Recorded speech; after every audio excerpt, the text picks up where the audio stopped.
Olá, boa noite a todos. Sejam bem-vindos a mais um Clube do Livro do Triluna. Hoje a gente vai falar sobre o capítulo 2 desse livro aqui, A Dança Cósmica das Feiticeiras, da Starhawk. Hoje, capítulo 2, A Visão de Mundo da Bruxaria. Nesse capítulo, ela vai falar muito sobre o mito da criação, da Wicca, vai falar muito sobre a visão de mundo, vai trazer alguns exercícios, tem bastante nota de rodapé, de 10 anos de livro, de 20 anos de livro. Mas eu, assim, eu não sei vocês, mas honestamente achei um capítulo ok, assim, não. Vamos ver, né, o que que vocês trazem aí para discussão. Vai que eu tô achando super ok, aí rende, né? Então me digam aí o que que vocês acharam. Bom, eu Bom, tinha falado já. Ah, desculpa, pode começar. imagina, sem problemas. É... Pera, deixa eu só abrir aqui. Bom, então, na verdade, quando ela começa com o poema do mito da criação, para mim foi um reforço grande do que a gente tinha discutido no capítulo anterior, de que ela coloca, ela conta toda a história assim, que do Deus, da transformação dele sendo criado pela deusa, né? E de como ele orbita em volta da deusa. Mas ele não é um igual à deusa, né? Ele está ali orbitando e tentando voltar para ela para o início do amor. É, e aí depois, ela, na verdade, ela muda nas notas isso muito mais, tentando incluir e ter um discurso assim de um repensar sobre a necessidade desse masculino e feminino para formar a vida e incluir todos os grupos que fazem parte da Wicca, do que ela repensar o lugar do Deus sendo igual à deusa, tendo a mesma importância da deusa. Então, foi uma impressão assim que me deixou dessa parte do mito. Eu concordo com você que não foi um capítulo tipo, nossa, ó, assim, mas eu tiveram algumas coisinhas assim para pontuar. Agora, os exercícios eu achei bem legal, eu achei bem interessante, porque eu acho que foi uma abordagem diferente dessa parte de percepção, pelo menos é um exercício bem diferente dos exercícios que eu vejo geralmente em livros de magia. E eu achei interessante fazer. Foi uma. é, é, é, tiveram bons resultados, assim, boas percepções durante a semana aí praticando ele.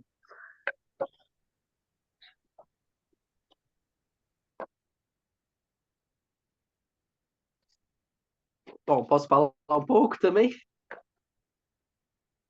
Bom, eu tive a mesma percepção que eu tive, assim, primeiro de modo geral, eu sinto, eu não sei se é uma coisa minha com esse livro em específico, mas eu sinto que ela dá muitas voltas e fica num bate e volta que me confunde às vezes. Ela começa com o mito da criação, depois vai para negócio neurológico, depois volta para mito da criação e vai para não sei o quê.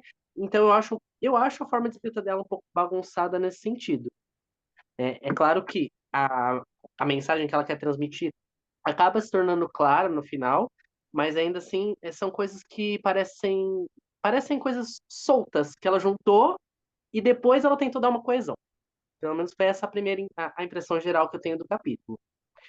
Com relação às notas, deu para perceber realmente uma mudança drástica na forma de pensamento dela, nesse sentido, porque ela tinha uma visão muito diânica de como tudo acontecia, e, né? Até porque ela estava dentro do movimento feminista de uma forma bem forte, né? E depois ela tenta integrar isso, principalmente com relação ao público LGBTQIA+, e porque ela tem toda a história do reclame, e ela acaba, vamos dizer que ela acaba criando o próprio mundinho dela, né? A própria tradição dela. E nisso dá para perceber que ela tem que se adequar a certas coisas e também a forma de pensar, de acreditar dela deve ter mudado com o tempo. E eu acho que isso está refletindo de nas notas tanto de 10 quanto de 20 anos, mais nas de 20 anos, pelo que eu percebi, né? Com relação eu acho muito lindo a forma como ela coloca os poemas, as histórias do mito da criação, porque se torna uma coisa que realmente capta a emoção e o amor que ela tem pela religião. E os exercícios também eu achei fantásticos e acabou complementando com outros exercícios que eu fazia e eu falei, nossa, isso é fantástico. Dá para ter uma visão, uma percepção bem diferente das coisas.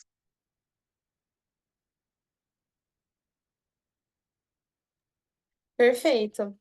Então, o que eu achei, eu concordo com você quando você fala que a escrita dela é um pouco bagunçada. Nesse capítulo, eu senti isso, porque eu achei que ela dá a volta, volta, volta e fala, e fala, e fala.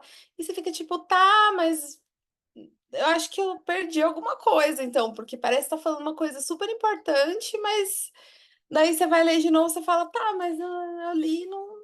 Tá, é isso aí, ok. Precisava de todo esse rodeio para falar isso, né?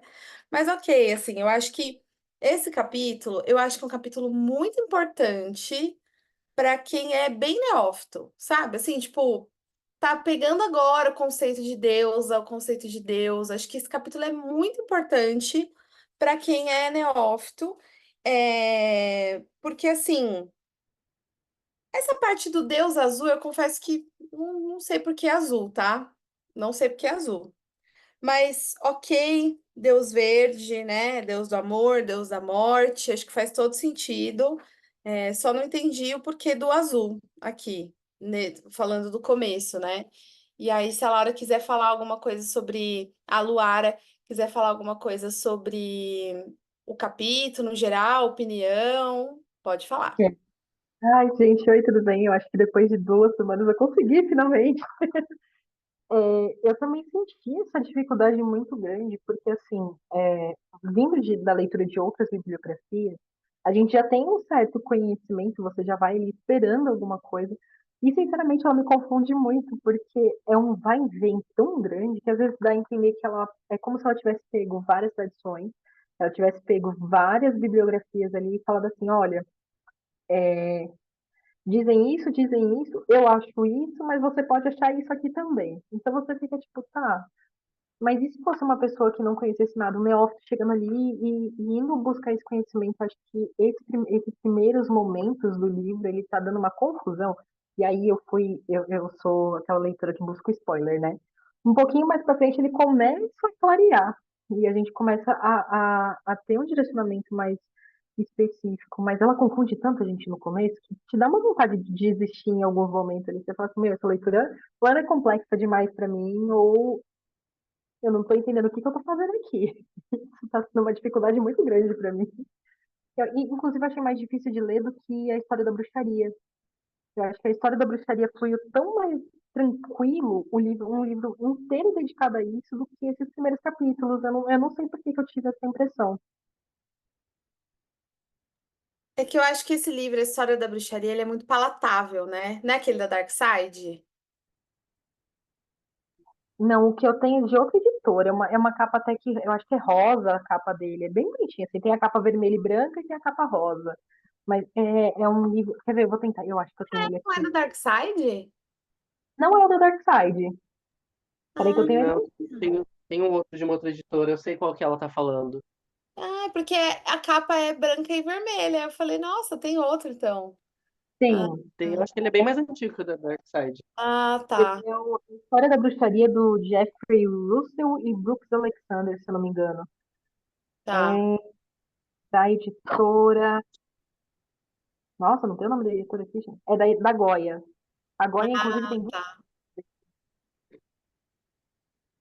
Eu uso o Scooby, eu tava olhando no Scooby pra ver qual que era a editora. Ah, É, sim.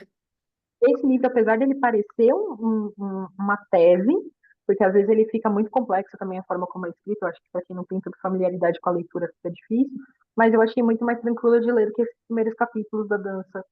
Tô achando ele mais. Aham. Muito bom. E aí, assim, falando agora, né, continuando aqui, ela fala então sobre o mito da criação, que a deusa era o caos primordial, era a escuridão, e aí ela se apaixonou por essa luz dentro dela e nutriu essa luz e essa deu a luz, né? E a luz se tornou o Deus. Então, e aí nessa dança de escuridão e luz, amor e vida e morte e nascimento, eles ficam aí nessa dança da eternidade. Eu achei muito legal que em algum lugar aqui ela fala que o mito da criação, na verdade, deveria se chamar o mito do nascimento, não é isso? Uma coisa que ela, né? Porque eu achei muito interessante isso, esse modo de ver, assim, né? Mas acho que é mais para frente. É, achei bastante filosófico esse capítulo, essa primeira parte. Confesso que esse exercício aqui do jogo das sombras, ele é muito legal, eu já fiz muito ele, só que faltou, eu acho que faltou ela falar uma coisa aqui que eu acho que é interessante. Para mim, né? Não sei se faz sentido para todo mundo, mas esse exercício eu acho que ele funciona melhor quando você tá com os olhos semicerrados, tipo assim, sabe? Porque daí você vê e não vê. E aí eu acho que a sua visão te dá margem, a sua visão limitada te dá margem para você conseguir brincar mais com as formas de forma não focada, sabe? Eu sempre fiz Sim. dessa forma, assim, acho que faz muito sentido na minha cabeça. Não faz sentido no modo geral mesmo. Eu falei que eu tava fazia uns outros exercícios e eles meio que complementaram, é justamente nesse sentido. É de você não ter uma visão tão focada para poder perceber as coisas no macro, né? Uhum, Tanto que é de outro livro, né, que eu tinha pego esses exercícios, eu gosto de fazer eles às vezes, mas é muito parecido, eles se complementam muito bem. Mas esse negócio de você ter a visão semicerrada acaba que você perde a percepção da individualidade dos objetos. Você começa a ver mais a luz e a sombra, que nem ela fala lá, né? E eu acho que é isso, não tem muito o que dizer. legal. E esse exercício 2 eu lembrei muito daquele filme, não sei se vocês já assistiram, aquele filme Dancing in the Dark, da, da Bjork, que é um filme. Ela é a personagem principal, a Bjork, é de um diretor dinamarquês agora, não me lembro, mas é um diretor louquíssimo, que é muito bom os filmes dele. Não me lembro agora o nome dele, vamos ver se eu consigo achar aqui enquanto eu falo. E esse filme, ele é muito legal porque ela é uma personagem, ela é cega. Dancer in the Dark. Dancer in the Dark é do Lars von Trier, né? É um diretor que faz uns filmes bem diferenciados mesmo. Gosto muito dos filmes dele, alguns problemáticos, mas acho que muito, muito legal. Mas enfim, esse filme ela é uma personagem cega e ela trabalha numa fábrica.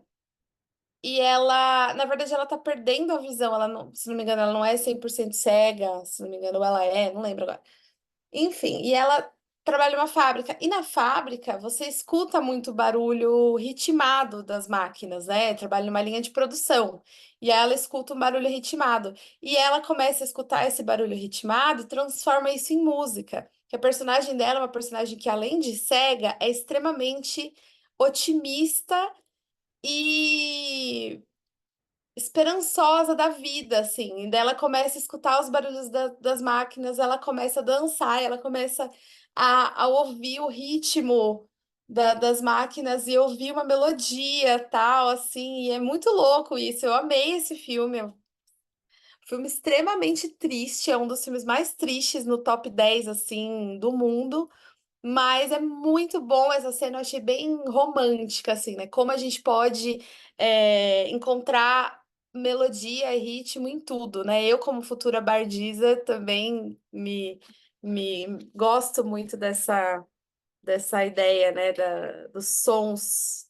E mesmo num lugar que é totalmente de concreto e aço, que é onde ela estava, ela encontrou a beleza, né? Então, assim, é legal essa cena. Quem puder assistir esse filme, acho que é bem legal. Bom, falando Eu agora do. confesso que eu não conheço. Ah, sim. É muito bom, gente. Dancer in the Dark. Só que Vou dar preparem uma Vou muito. anotar procurada. aqui.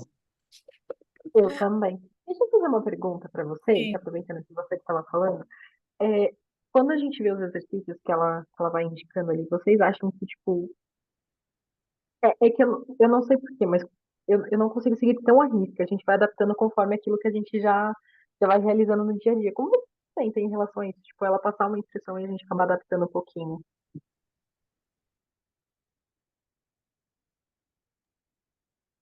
Olha, eu acho normal, até porque acho que todo mundo que pega um livro e vai fazer um exercício baseado nisso, precisa adaptar as coisas de acordo com a sua realidade, né? A gente não está falando Sim. diretamente com a autora para poder falar, olha, aconteceu isso, tal, aquilo.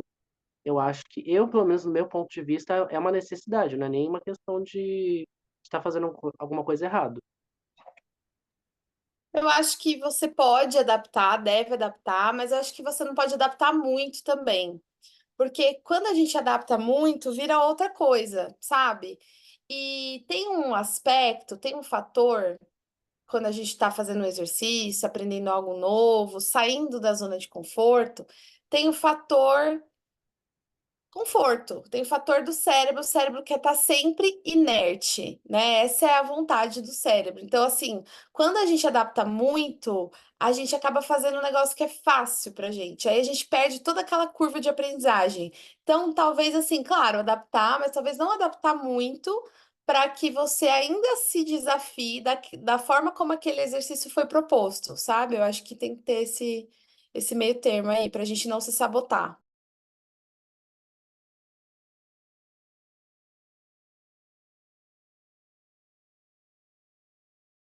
E aí, seguindo, então, a autora traz a visão dos eus, né? O eu superior, o eu interno, o eu externo. Ela dá outros nomes aqui, ela não fala self, id, ego. Eu não teria problema se ela tivesse falado self, id, ego. Acho que para mim é a mesma coisa. Na nota de rodapé, ela fala que não é a mesma coisa, mas para mim é a coisa, gente. Eu não vi diferença, assim. Para quem conhece essas nomenclaturas freudianas, junguianas, é tipo, a gente tem os nossos eus internos são separados, né? Então a gente tem, ela chama de eu falante, que é esse eu consciente, que, se não me engano, é o self, né? Se não me engano, é o self. Se eu estiver errada, né? Vocês me corrijam aí, que é esse eu que trabalha, que vai, faz tudo e que se regula, né? É o eu que se regula, é o eu que pensa direitinho no que vai falar e tal, que ela chama de eu falante. E aí o id é bom, talvez eu tenha entendido que talvez realmente não é tão equivalente, né? Porque aqui a gente tem um conflito entre o id e o ego. Porque eu ia falar que o id é o eu mais jovem, mas o ego é o eu mais jovem. E o id, Mas o mais jovem não é aquele que tem contato direto com o, o eu. Gente, tá vendo? Dá uma é porque bugada. teoricamente o eu mais jovem estaria como o inconsciente, né? Não, exato. Porque, tipo assim, qual que é o rolê? Tem um eu, vamos falar dessa forma assim, sem botar o nome primeiro. Tem um eu que é esse eu que trabalha, que faz tudo, que é consciente, que se regula. Daí tem um outro eu dentro da gente, que é aquele eu que que tenta. Ah, tá. Vou falar desse eu agora. É o eu que sente coisas erradas, digamos assim, entre aspas. É o eu que sente raiva, é o eu que sente desejo por coisas que não lhe pertencem, é o eu que pensa em dar um soco na pessoa que está do seu lado. Esse eu poderia ser o id, ou poderia ser o eu mais jovem. Agora eu tô até confusa com o que ela tá trazendo. Tipo, eu que falo, o eu mais jovem. Daí eu tenho o eu superior, que ela chama de eu profundo, né? Que é o eu superior, que normalmente a gente fala que é o eu superior. E o id é a criança, né? Aquela criança que quer, tipo, ah, criança mimada, que quer tudo e tal. E o ego é o que se protege, né? Tipo assim, não, eu preciso proteger essa fortaleza aqui de tudo e todos, que é o que se protege, que é o que tá todo tempo mascarando sentimentos para proteger o id ou proteger o eu mais jovem. Enfim, eu gosto dessa teoria, eu acho legal, eu acho que ela se manteve, pelo menos para quem gosta de Jung, ela se manteve assim. Eu não sei se o pessoal da análise ainda usa essa teoria, né? O pessoal da análise, digo assim, da psicanálise, né? Eu não sei se eles ainda usam isso. Não sei se caiu por terra, quem conhece aí mais de psicologia, mas quando eu descobri esses eus, para mim fez muito sentido. E eu sempre menciono, quando eu tô falando sobre bruxaria, sobre o eu superior, porque eu acho que ele é o mais importante desses eus todos, porque ele é a voz que vai ressoar com a voz das divindades quando a gente conversa, né? Essa é a nossa intuição. A intuição, quando vem da divindade, vem por meio do eu superior. Então, eu acho legal a gente entender esse conceito. E também abraçar o nosso eu mais jovem, né? Abraçar o nosso lado birrento, abraçar o nosso lado problemático, entender e aceitar e não reprimir, né? Porque quando você reprime, você tá escondendo, colocando debaixo do tapete. E aí você não tá trabalhando com as suas sombras, e aí você não tá trabalhando com a sua real vontade, com o seu real desejo, né? E aí fica difícil você fazer magia se você não tá trabalhando com a sua real vontade, né? Acho que é por aí, assim. O que que vocês acham?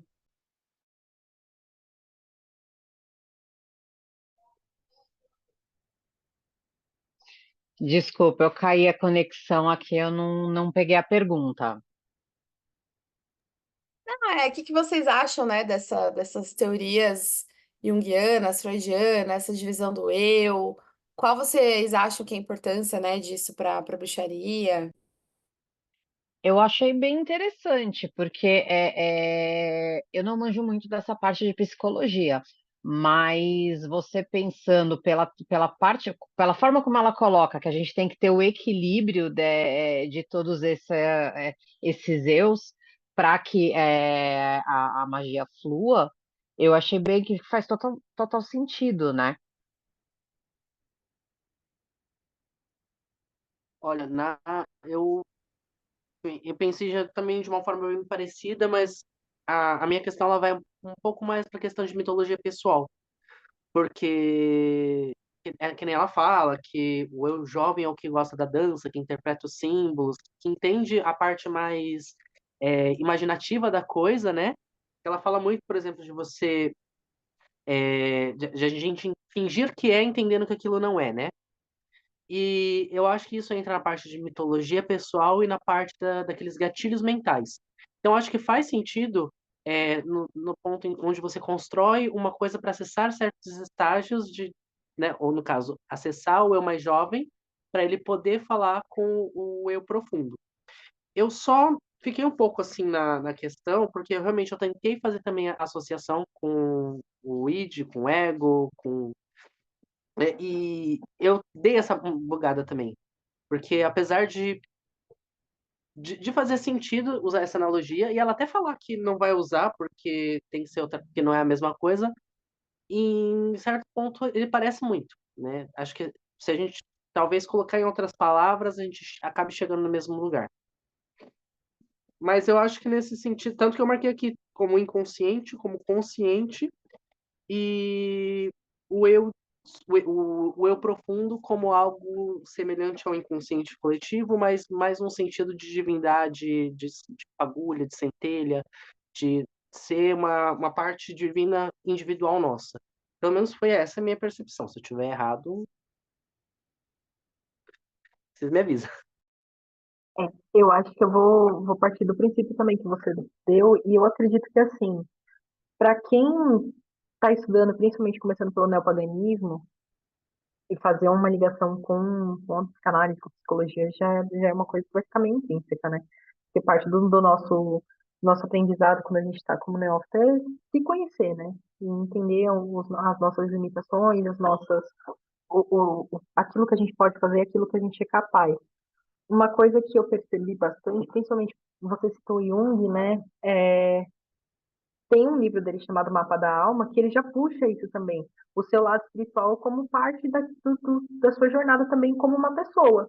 Então, muito daquilo que a gente tem da característica do nosso eu, da nossa personalidade, vem disso. E eu acho que o que ela acaba reforçando, e que é muito legal, é que para a gente poder se entender como bruxo, como um feiticeiro, como uma pessoa que partilha da arte de alguma forma, a primeira coisa que você tem que fazer é entender com qual eu você tá, o quanto você precisa amadurecer ou não, né, para que você chegue no limite que você quer, naquele local onde você estabeleceu com a sua, com os seus objetivos ali, né? Mas é aquilo que eu falei na hora que eu comecei a falar sobre o livro. Eu acho que ela confunde muita gente com. Ela não quer falar, mas ela fala. E aí, quando ela fala que ela não tá falando. E aí você fica tipo, né? Dá uma confundidinha.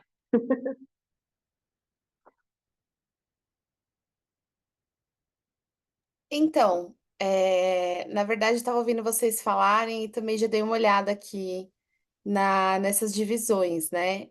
Eu acho que assim, a Violeta falou sobre o equilíbrio, né? E a Luara falou sobre identificar em qual eu que nós estamos.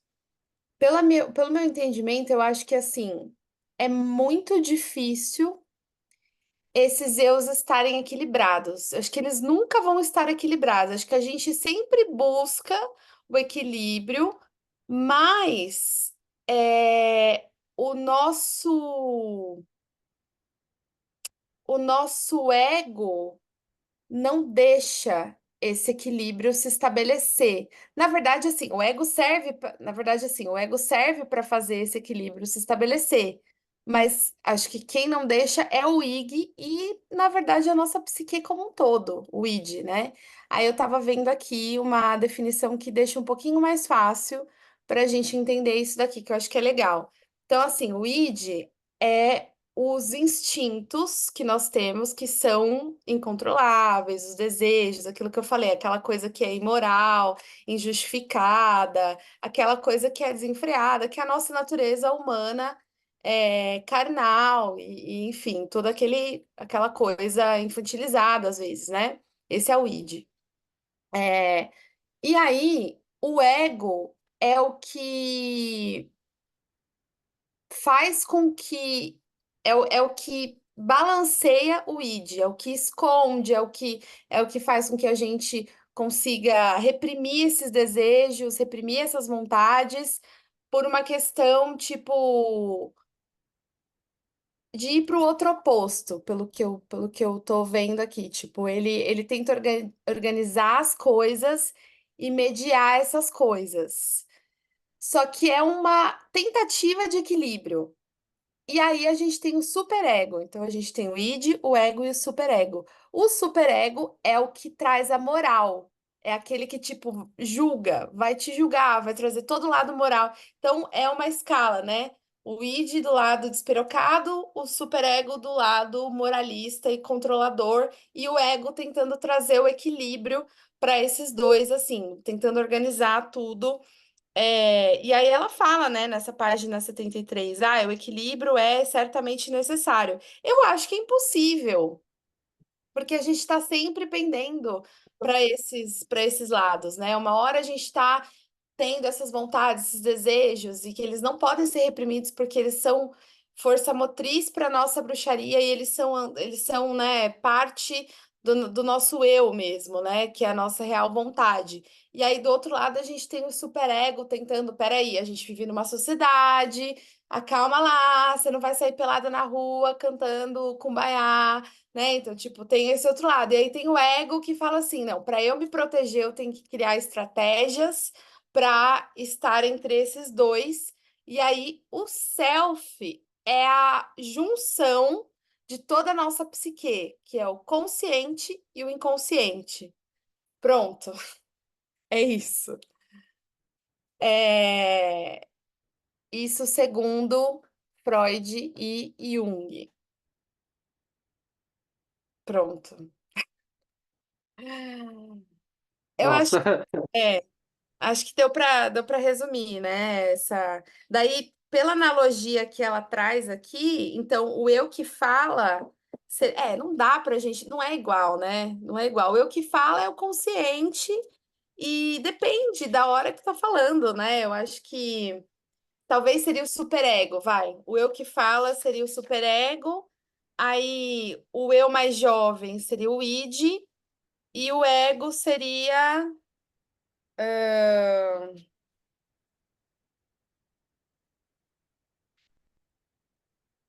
tem o eu que fala, tem o eu mais velho, e ela coloca como eu profundo. Não, eu profundo seria o superego, então o eu que fala seria o ego, né? É que eu acho que Ok. foi a forma dela explicar uma coisa que ela não tinha um conhecimento técnico, né? Porque até uma coisa que ela colocou no capítulo, pelo menos foi o que eu entendi, que seria canônico da tradição das fadas. E aí Hum, depois ela, se eu não me engano, no de 20 anos, ela coloca que não, na verdade, a forma como ela prefere definir. Mas que não é canônico, que cada clã dentro da tradição vai definir de uma forma isso. Então, eu imagino assim, ela tinha uma ideia geral do que era, e foi a forma dela explicar isso, mas que tem tudo a ver, sim, com a teoria. Ela só não tinha o conhecimento técnico para poder dividir isso de uma forma coesa dentro da teoria deles, né? sim,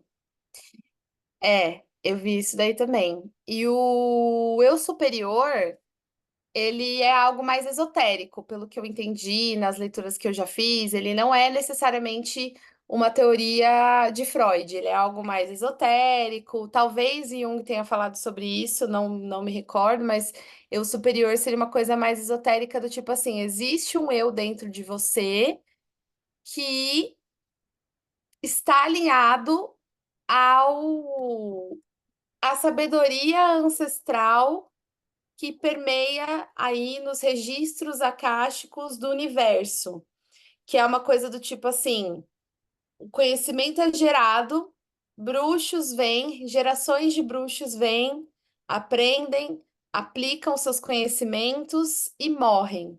Para onde vai esse conhecimento? Para onde vai esses insights? Para onde vai essas eurecas, né? Elas ficam pairando no nosso universo como energia e registros acásticos. Elas reencarnam em alguns desses bruxos, mas elas também aparecem e são depositados nos bruxos das próximas gerações por meio desse eu superior que ecoa nas tradições, né? Então, a tradição tal vai ter ali aquela egrégora que vai ecoar aquele eu superior, mas todo mundo tem o seu, que é a nossa intuição, que é o nosso contato com as divindades, né? Eu acredito que é por aí, assim. Ela chama de Deus interior, né? Esse eu profundo. Aham. Então tem tudo a ver mesmo.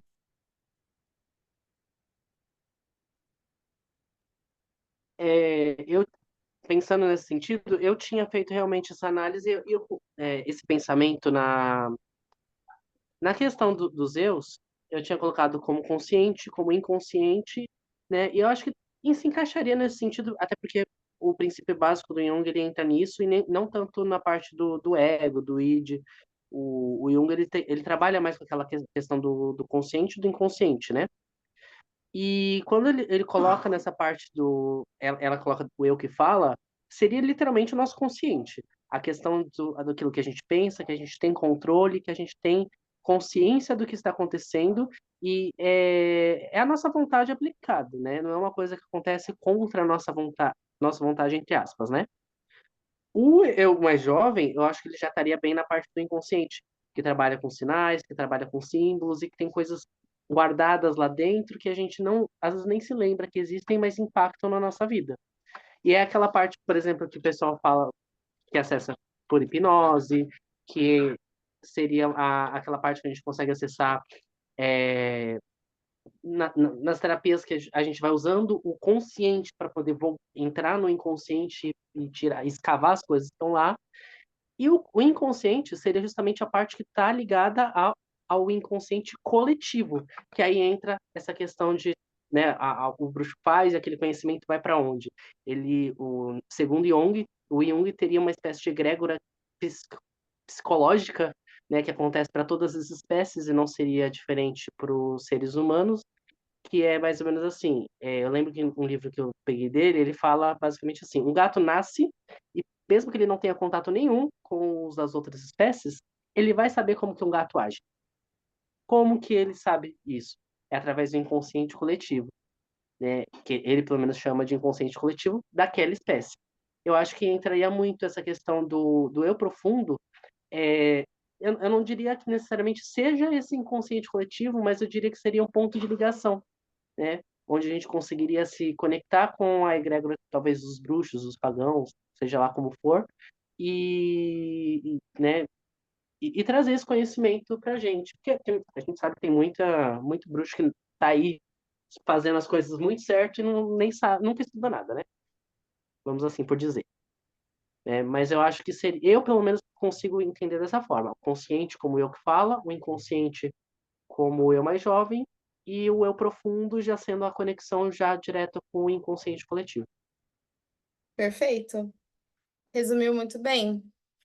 E aí a gente tem, então, ó, da página 74 até a página 77, ela explicando e esmiuçando mais esse mito da criação ou o mito do nascimento, né? É, eu acho interessante, seria muito legal se quem teve acesso a esse livro também ter acesso ao livro O Evangelho das Bruxas, Aradia, O Evangelho das Bruxas, do Charles Leland, porque ele também explica, né, sobre o mito da criação e é muito mais antigo do que Starhawk. Então, eu acho que é uma boa referência para a gente entender. Por exemplo, a Starhawk com certeza leu Charles Leland. Então, é interessante a gente ver, tipo, o original e depois ver como ela esmiuçou, como ela trabalhou, né? A gente pode até ver aqui, ó. Vamos ver se a gente tem nas referências Charles Leland. Estaria no L, né?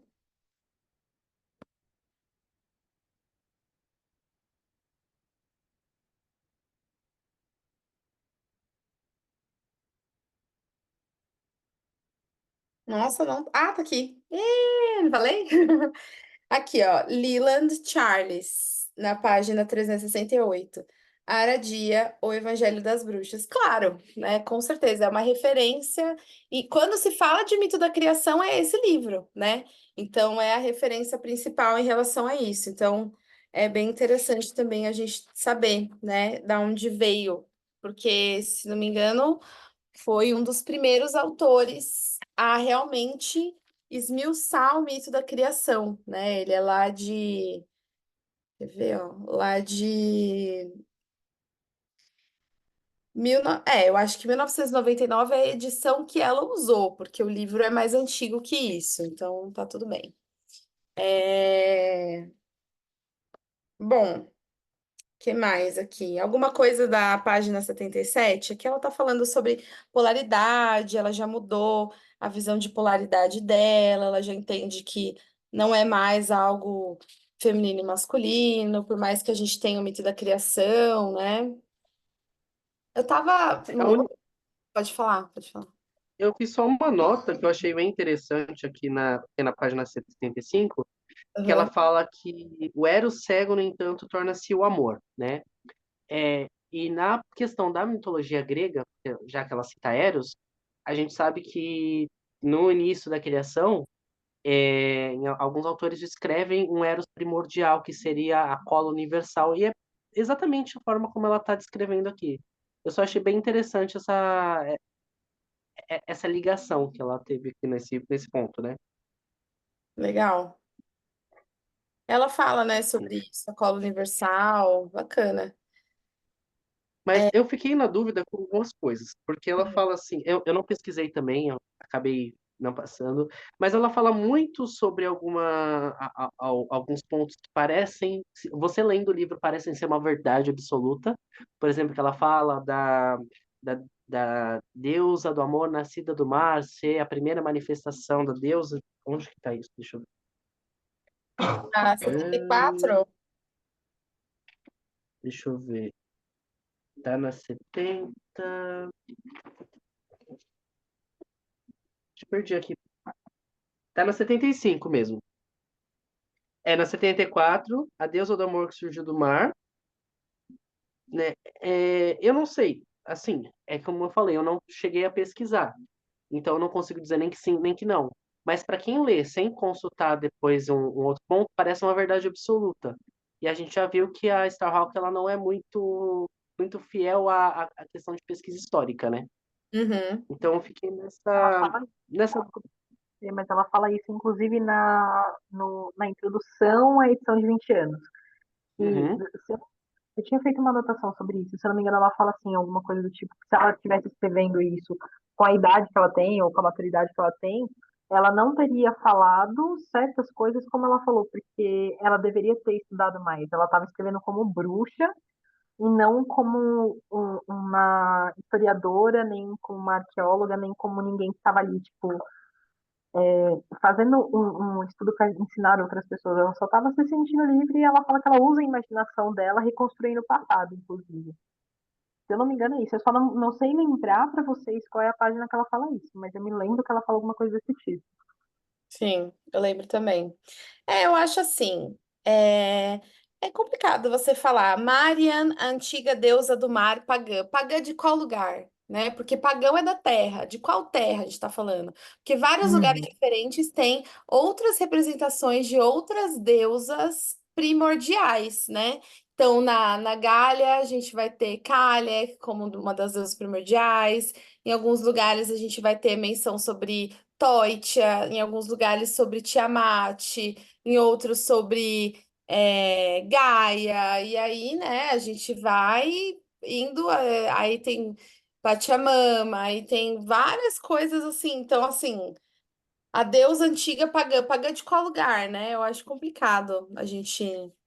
Mas realmente é uma coisa importante para se pontuar, né? Neófitos que leram essa página, calma, não precisa começar a cultuar uma deusa chamada Marian do nada, porque ela é a primeira deusa pagã. Não, não tem nada a ver, né? Do jeito que ela escreve, parece isso, né? Bom, e aí ela larga esse conceito de yin e yang, bacana. É, Porque não dá pra gente também querer pegar e fazer uma salada mística, né? Ah, eu vou pegar o conceito de yin yang e colocar na minha bruxaria europeia. Ah, eu vou colocar o conceito de karma na minha bruxaria europeia. Não dá pra gente fazer isso, né? Então, que bom que ela tirou isso, né, do rolê, ela entende, né? Uhum.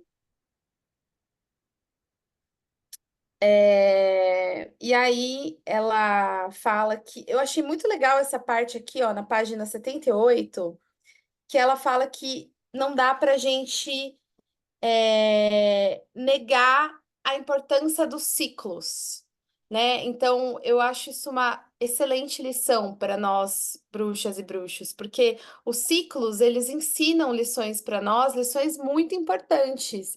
E se a gente nega a importância dessas lições, a gente está negando a oportunidade de evoluir, né? Então é importante a gente passar pela dor, pela morte, pelo renascimento, pelo apego, pelo desapego. Então a roda do ano, ela vai ensinando para a gente todos esses conceitos de uma forma bem para quem está imersa na energia da roda do ano, né, gente? Porque tem muita gente que, vamos falar, Wicca não praticante, bruxo não Sim. praticante, né? Então, para quem está imerso na energia da roda, cada sabá, cada momento, cada rito vai trazer uma puta transformação na sua vida, vai trazer movimentos, vai trazer perdas, vai trazer histórias, lições, né? É, E é pesado, mas é pesado por quê? Porque com grandes poderes também há grandes responsabilidades, né? E nisso, quanto mais você adentra nos mistérios, mais complexo vai ficando. Claro, né? Natural que isso fosse acontecer, né? Para quem está imerso, para quem não está, Ai, vou fingir aqui, vou fazer um teatrinho de sabá aqui, vou celebrar, ai, me inverno, nananã. Não, né? Não, não é essa energia, né?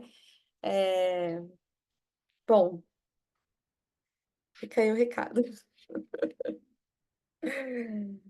Ahn, Aí, assim, Ô, Ailira, ah, mas levando por esse lado, pelo que ela fala, você acha que seria, tipo, pensando, por exemplo, numa roda contrária ao lugar que você está, que você não está observando a natureza naquele momento e observando o ciclo natural daquele lugar. É, eu não sei se dá para levar por esse lado, eu acho que está confusa a minha pergunta, mas assim, entendi. seguindo isso que ela fala, seria uma coisa, tipo, não desaconselhável, mas que não faria tanto sentido. É que assim, eu acho que essa pergunta é muito boa. Essa questão da Roda Norte e da Roda Sul, ela é interessante porque existem excelentes argumentos para você celebrar a Roda Norte e também existem excelentes argumentos para você celebrar a Roda Sul. Por exemplo, quando eu celebrava a Roda Norte, e foi assim, morando no Brasil por 10 anos, eu me apegava muito às minhas fases pessoais em relação ao ano. Então, eu também passava por essas transformações, mas não em relação às estações como está lá fora, mas em relação ao meu ano e o meu processo de vida e morte e renascimento, que, por sinal, estava alinhado com o calendário gregoriano capitalista, né? De janeiro é recomeço, dezembro é finalização, né? Para mim, era mais fácil alinhar o meu calendário com esse, por muito tempo foi assim.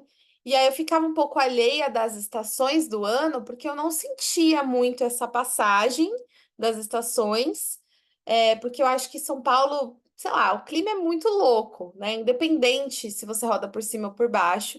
Em alguns momentos fica muito claro, mas em outros não fica, né? Por exemplo, agora é o primeiro dia do inverno e tá o calor do caralho. Então você fala, porra, que bosta, né? Mas Sim, enfim, tá esfriando bem devagarzinho, né? Mas enfim, acho que a gente também é culpado disso. Mas o que eu quero dizer é assim, para mim era muito mais fácil me alinhar com esse ciclo de final do ano, finalização. Então aí eu tô trazendo essa coisa da roda do ano, contando a historinha do Deus, né? Ele cresce, morre, nasce, renasce. Então eu estava muito apegada a isso. Começo do ano, uhum, o Deus nasce também, assim como nasce o ano, assim como eu começo já a fazer os meus planos e projetos para esse ano, e etc. Dá para a gente fazer isso alinhado, inclusive, com a astrologia, porque a roda norte é alinhada com a astrologia e os signos também têm simbolismos muito parecidos com esse ciclo de vida e morte e renascimento do Sol. Então é um excelente argumento. Então não é ilusão, né? Não é tipo, ah, vou fazer, lá, lá, lá, né? Não, dá para a gente fazer um trabalho muito legal, sério, conciso e coeso na Roda Norte morando no Sul.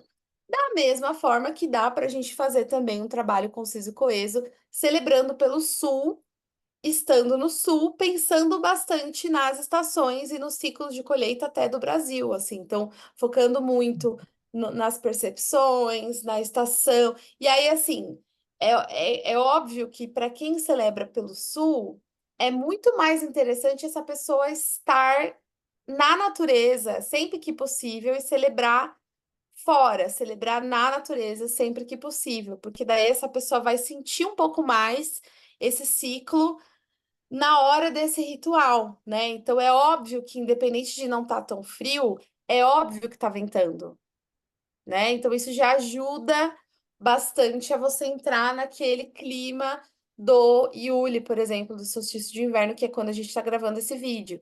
Então, eu acho que as duas formas são super possíveis.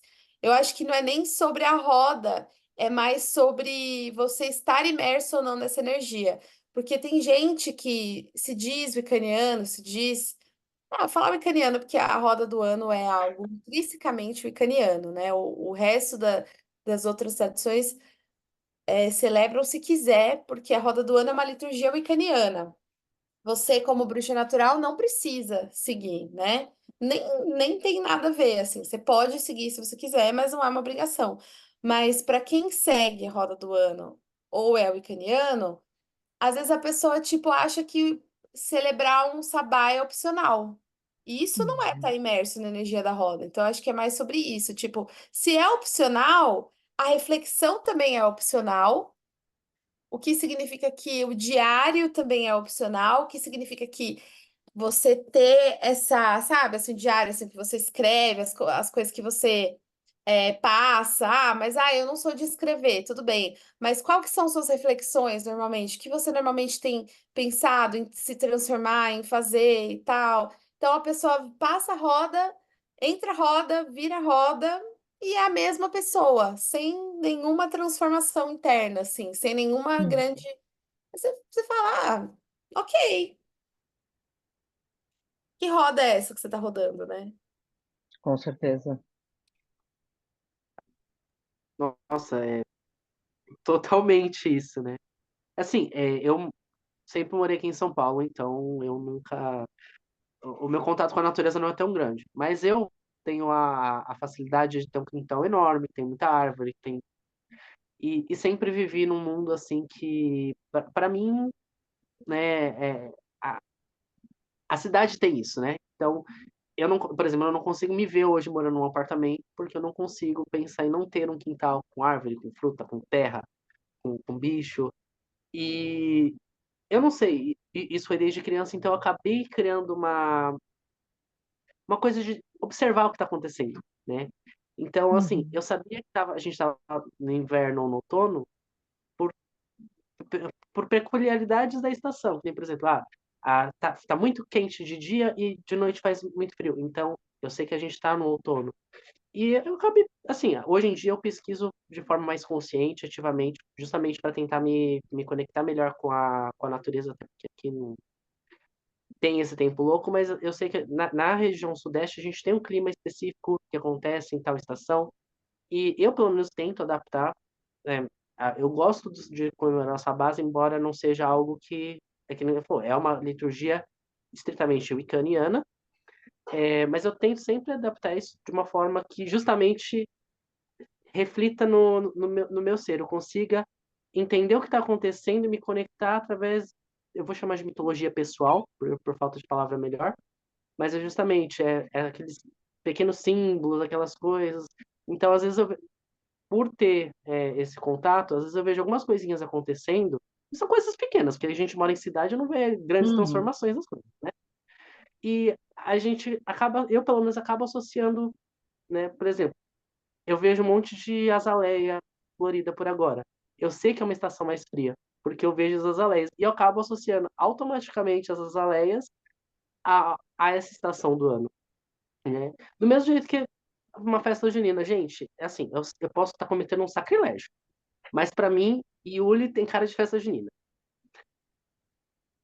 Não, total, não é sacrilégio nenhum, né? Total. Tirando a parte do mastro, né? Porque, assim, olha que interessante, quando eu rodava pelo norte, eu achava o máximo, porque a gente tem o mastro de, de, Bethany. de Beltane ou de Lita, em algumas tradições, a gente tem ele em Yule, né? Que agora seria Lita. E a gente tem, né? Tipo, para quem roda pelo norte seria Lita. E a gente tem o mastro, né? E a gente tem o casamento na festa junina, né? Então, que coisa mais pagã que isso? Mas sim.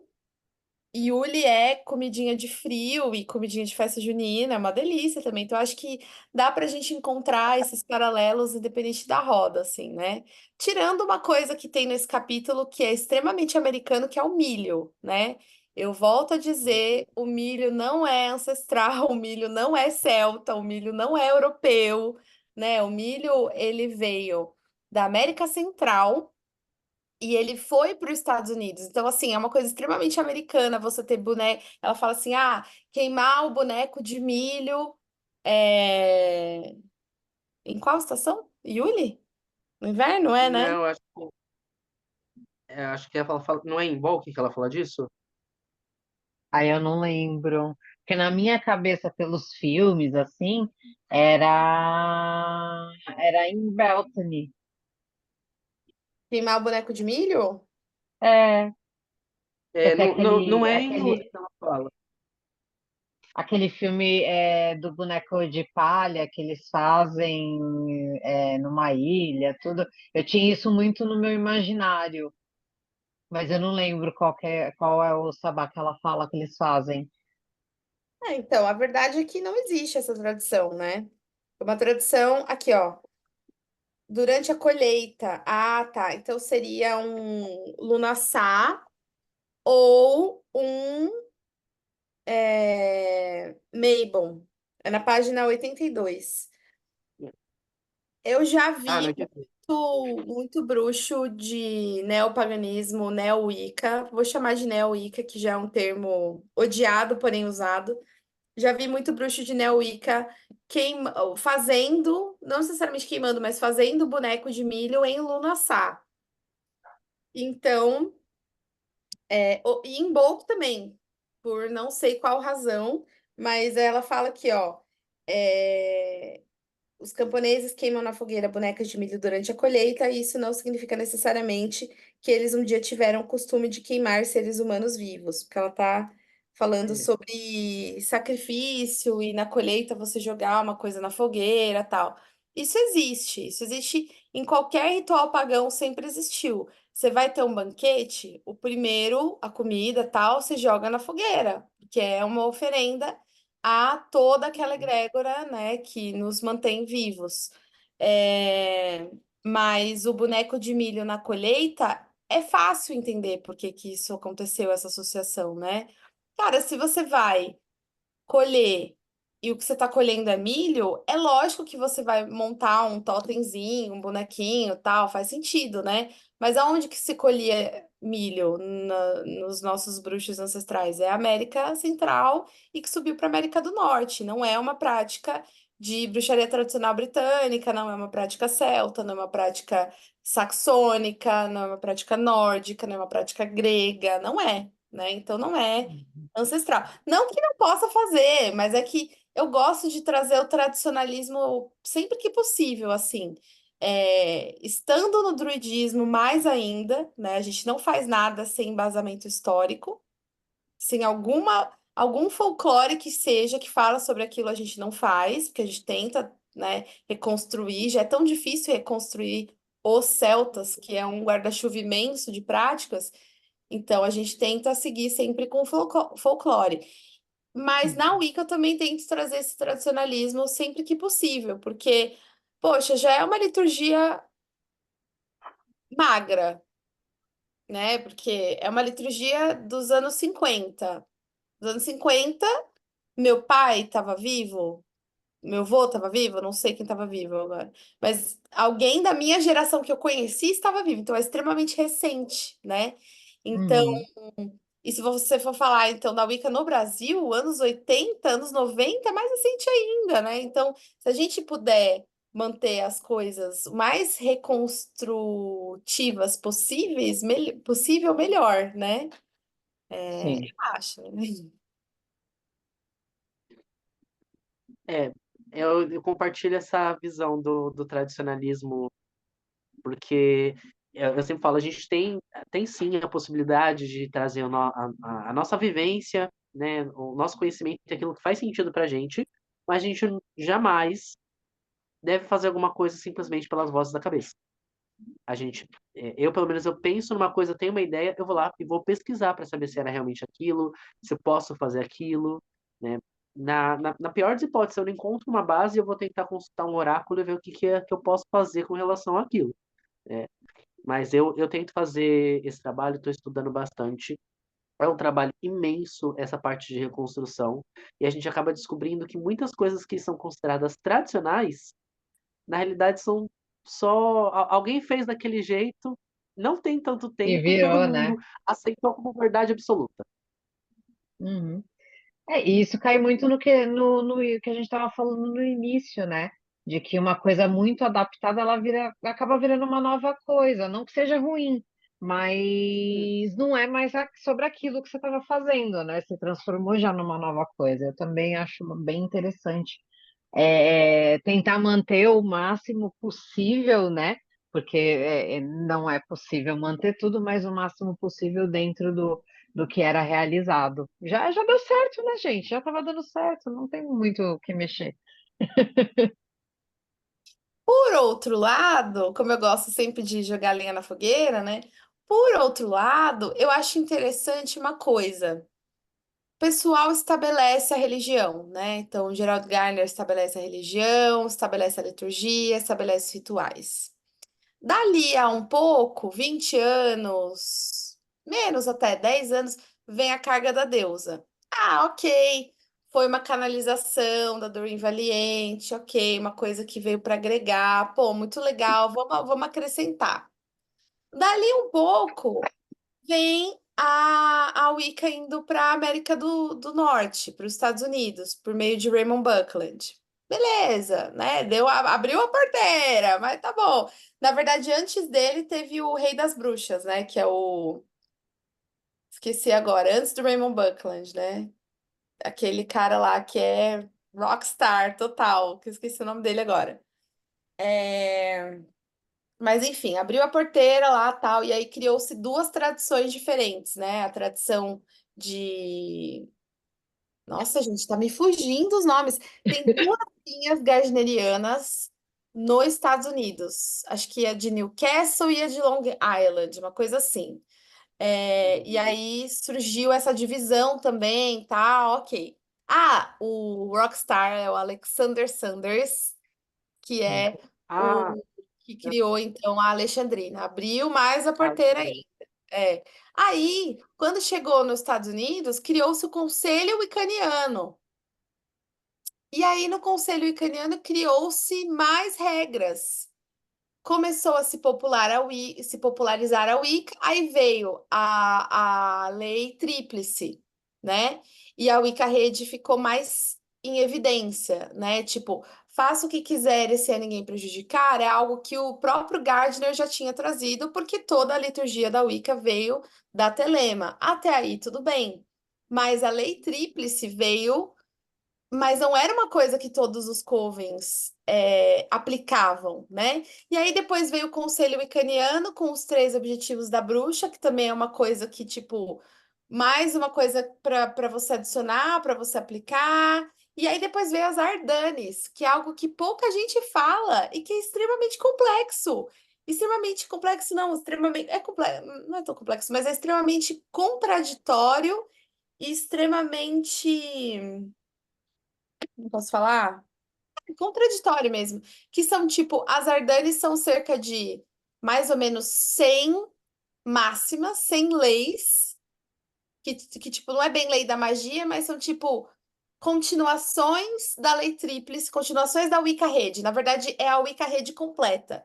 Porque a Wicca Rede faça o que quiser sem ninguém prejudicar, mas aí as Ardanes é a versão completa que você só encontra, por exemplo, no Livro das Sombras de um original ali, de alguém que copiou esse livro, ou que tem o livro da tradução, mas que, na verdade, hoje em dia já está publicado em vários outros livros, né? E aí, o que que eu quero dizer com tudo isso? Voltando ao ponto que a gente estava falando.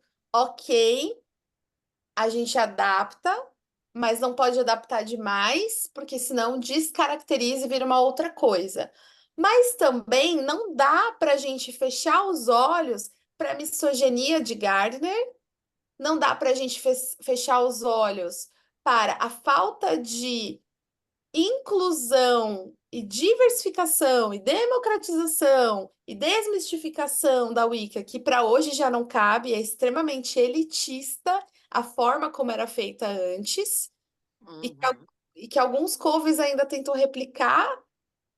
E, gente, daqui a pouco não vai ter mais Wicca tradicional, se vocês não entenderem que a- abriu-se a porteira lá na frente e vai precisar abrir a porteira de novo, né? Senão a tradição morre. Então, o que eu quero dizer é que, tipo, ok, não podemos adaptar muito, mas se deixar de adaptar, morre. também, né? Porque hoje você não vai seguir as Ardanes. Você não vai, você simplesmente não vai. Quer ver? Eu vou dar um exemplo aqui, vamos ver se eu consigo pegar rapidinho. Tem uma Ardane, que é uma coisa assim, meio secreta, né? Mas na verdade já tem livros publicados, inclusive livros traduzidos em português, né? Que tem as Ardanes, né? Então eu vou falar uma aqui, ó. Vou pegar aqui uma aleatória. Pegar uma aleatória aqui. É... Aqui. Os que estão na arte, eu tô mais lenta porque eu tô traduzindo ao mesmo tempo que eu tô lendo. Os que estão na arte, que estão em dois covens, tem que entrar em um coven, mas não pode ficar nos dois. Se os elders concordarem, eles podem ir nos festivais, e vão ser muito bem recebidos, mas não pode ficar em dois covens. E é, se. So for this reason, this law.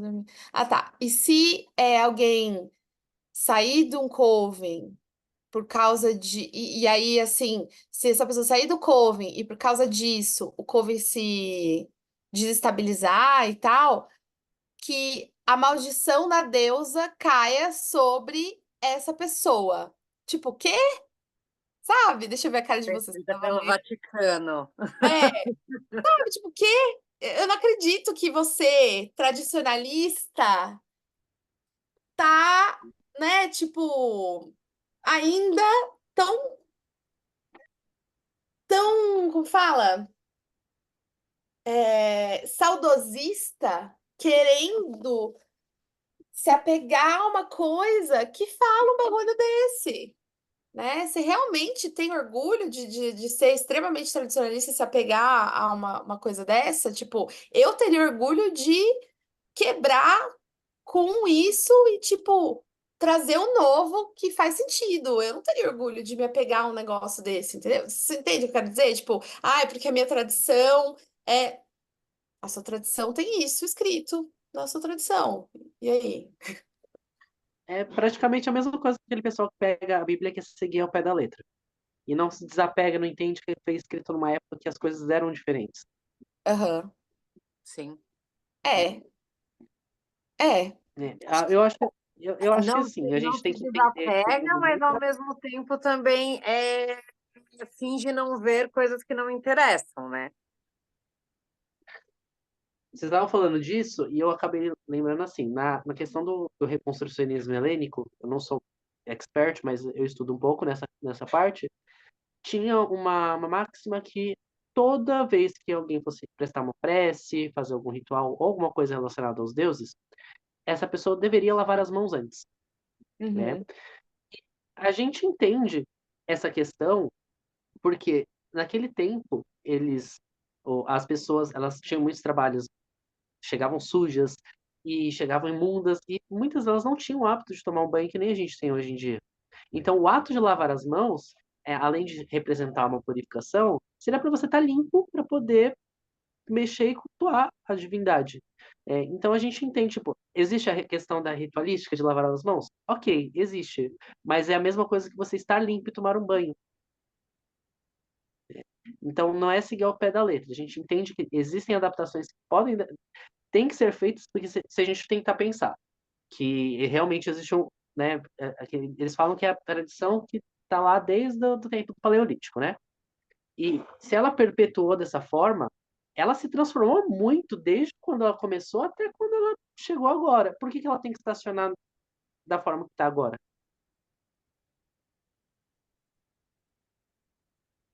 Exato. Eu acho que a gente pode manter o símbolo, mas adaptar para os dias de hoje, né? É, Eu acho que é isso, né? Manter a simbologia, manter o símbolo, mas adaptar. Uhum. Bom, eu acho que é isso, assim, não fiz mais nenhuma nota. Vocês têm mais alguma coisa que vocês acham que a gente ainda não falou desse capítulo? Uma coisa que eu achei interessante é a forma como ela coloca o ciclo da vida, como a vida sendo vista como o renascimento, como um presente da deusa, diferente do que é visto nas religiões orientais, até as mais esotéricas, né? Que para eles o reencarne seria um castigo, seria uma punição, e por isso a vida seria muito preciosa, porque ela foi um presente da deusa para a gente. E o que ela coloca aqui é a Wicca, ela não é uma religião que exige que você seja pobre, casto, obediente, para que você tenha as dádivas, né? Ela não está buscando o número um, ela não está buscando o melhor naquilo. E que é natural que o bruxo se volte para o serviço comunitário, porque até o mais egoísta dos praticantes ele vai servir para algo, mesmo que seja para adubo quando ele morrer. Então,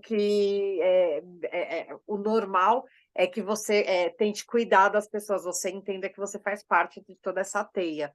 Isso eu achei bem bacana. E achei engraçado ela falando do quanto, depois nas notas, do quanto ela acha um desserviço, como as bruxas ainda são, como é que fala? São retratadas, né? Tanto no cinema, tudo, porque ou ela é uma desequilibrada e muito má e que não tem um pingo de bondade nem nada, ou ela é tipo aquela Harry-Ho, nova era, desmiolada, amiga desmiolada, que não tem nada a acrescentar. E que não, que as bruxas elas são ativas, elas estão na sociedade, elas estão cuidando, né? Que ela quer ver o quanto, como uma bruxa vai ser o dia que uma bruxa for retratada como uma profissional. Porque ela pode ser uma médica, ela pode ser uma mecânica, ela pode ser qualquer coisa além de bruxa, né? E ela está ali contribuindo. Exatamente. Isso o Reclaiming tem bastante, né, também, inclusive. Sim. Inclusive, eu acho que o Reclaiming é uma das traduções que mais coloca isso em evidência, assim, pelo que eu vejo, né? Porque é uma tradição grande, é uma tradição visível, assim, tipo, com muitas, com muitos encontros grandes, né? Eu acho que seria muito equivalente aqui à popularidade que a bruxaria natural tem no Brasil, né? Eu Sim. acho. Mas isso no Aí Estados teve uma outra coisa que eu anotei aqui, que ela, dentro dessa parte mesmo do serviço, né, da bruxa, que ela fala que, de qualquer forma, você tem que saber muito sobre a influência que você tem na sociedade e que quanto isso é uma responsabilidade. E que ela ainda brinca, né, que teve uma índia que falou para ela que as pessoas querem ter uma visão com a deusa, mas elas não percebem a responsabilidade que é isso, né? Que ela é uma péssima empregadora, né? Que ela é extremamente exigente, tipo, que não é somente tipo, eu sou bruxa, não. Você tem um serviço a ser prestado, isso é uma responsabilidade e tem que ser levado com responsabilidade. Então, bem Por me isso até que dizem que bruxaria é um ofício, né? é. exatamente. Exato. Essa coisa do bruxaria é ofício, bruxaria é religião, bruxaria. Eu acho que existem todas essas variantes, né? Tem gente que lida com a bruxaria como ofício, tem gente que lida como religião, tem gente que lida como os dois. Aí tem gente que fala que o serviço é só para o sacerdote, tem gente que fala que o serviço é para quem lida com a bruxaria como ofício. Enfim, isso é pano para manga, é uma discussão bem grande. Eu acho que todas as opções são verdade também, né? Eu acho que só não dá para dizer que não, acho que dá. Tem gente que consegue, por exemplo, colocar a bruxaria em outras religiões, né? Tipo, a bruxaria cristã. Cara, existe. Então, Não não dá dá. para dizer que não. É, É que assim, o pessoal que fala que não existe, eu acho que eles entram muito na questão das perseguições e do termo bruxa como bruxa, né? Porque sim. a gente fala bruxaria, mas a gente está englobando uma variedade muito grande de coisas e não vem ao caso, mas a gente pode chamar de bruxaria também até As benzedeiras, por exemplo. Qualquer Exato, manipulação de energia, né? exato. É. Assim, Elas a têm gente outro vai se nome, mas não ofender. deixa de ser. A gente começa a ofender, fala, não, bruxaria é a religião pagã. Não, gente, calma, hoje em dia os termos já mudaram bastante, né? As coisas mudaram muito. E é complicado também porque a gente lê muito livro traduzido.